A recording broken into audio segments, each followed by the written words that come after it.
अगर बात करें तो बीजेपी के अंदर अब लगातार जो विचार मंथन है वो चल रहा है और इस बीच खबर ये सामने आ रही कि गृह मंत्री अमित शाह से मुलाकात बीजेपी के राष्ट्रीय अध्यक्ष जेपी नड्डा की होनी है। तो कई मसलों पर बातचीत होगी क्योंकि बहुमत बीजेपी को मिल चुका है और आगे की रणनीति पर बातचीत होगी। बता दें कि गृह मंत्री अमित शाह के आवास पर बीजेपी अध्यक्ष जेपी नड्डा पहुंचे हैं और दिल्ली में बीजेपी की जीत के बाद से हलचल अब तेज नजर आ रही है। तो देखिए जिस तरीके से 27 सालों का इंतजार खत्म हुआ, बीजेपी सत्ता में वापसी की है और इसके बाद से अब मुख्यमंत्री का चेहरा कौन होगा, क्या स्वरूप होगा और किस तरीके से आगे बढ़ना है, इसको लेकर के लगातार जो शीर्ष नेतृत्व है वो मंथन करता हुआ दिखाई दे रहा है।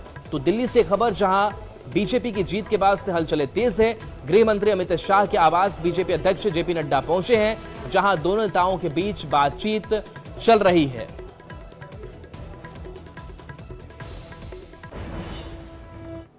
तो देखिए इस दिल्ली के चुनावी रिजल्ट में आपकी करारी हार हुई है और अब खबर सामने आ रही है कि सीएम आतिशी ने अपना इस्तीफा सौंपा है। तो देखिए किस तरीके से पूरा परिदृश्य जो है वो दिल्ली का अब बदल चुका है और इस बीच खबर कि सीएम आतिशी ने अपना इस्तीफा सौंपा है, दिल्ली के एलजी वीके सक्सेना को इस्तीफा सौंपा है। बता दें कि दिल्ली में आपकी करारी हार हुई है, काफी कम सीटों पर आप सिमट गई और देखिए ये तस्वीर आपको दिखा रहे हैं। सीएम आतिशी ने अपना इस्तीफा सौंप दिया है। हालांकि खुद वो अपने सीट से जरूर उन्होंने जीत दर्ज की। उनका एक डांस का वीडियो भी वायरल हुआ जिस पर आपके ही नेताओं ने सवाल उठाया। आपने ही सवाल उठाया कि पार्टी हार जाती है लेकिन आप डांस करती हैं, आप थिरकती हुई दिखाई देती हैं।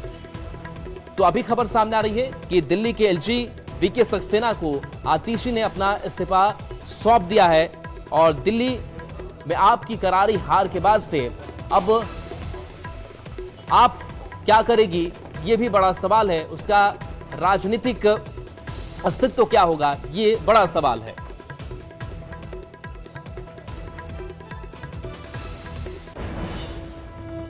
और देखिए इस दिल्ली चुनाव में सबसे ज्यादा जो हॉट सीट रही वो रही नई दिल्ली विधानसभा की सीट, जहां केजरीवाल खुद चुनाव हार गए। प्रवेश वर्मा एक ऐसे चेहरा उभर करके सामने आया जिसने चौंकाया भी और बताया भी कि किस तरीके से इस बड़े चेहरे को हम मात दे सकते हैं। और प्रवेश वर्मा को लेकर के कई जो चर्चाएं हैं वो भी अब चल रही हैं, लेकिन इन सब के बीच दो तस्वीर सामने आई है, वो तस्वीर हम आपको दिखा रहे हैं। देखिए बीजेपी के प्रवेश वर्मा एक तरह से इस शो के सबसे बड़े अब हीरो बन चुके हैं। हर तरफ प्रवेश वर्मा की खूब चर्चा है। प्रवेश वर्मा चुनाव जीतने के बाद जब अपने गांव पहुंचे तो उनका शानदार स्वागत किया गया है। फिलहाल दिल्ली के सीएम की रेस में प्रवेश वर्मा का नाम सबसे आगे माना जा रहा है।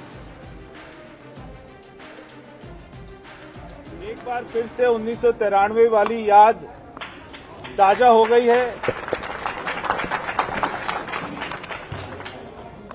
मैं पूरी भारी दिल्ली को, सारे गांव देहात को हाथ जोड़कर आपका धन्यवाद करता हूं कि आपने एक एक सीटें भारतीय जनता पार्टी को जिताई और हमारी सरकार बनी।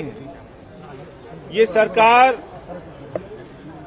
दिल्ली देहात के लिए अच्छा काम करेगी, पूरी दिल्ली के लिए अच्छा काम करेगी।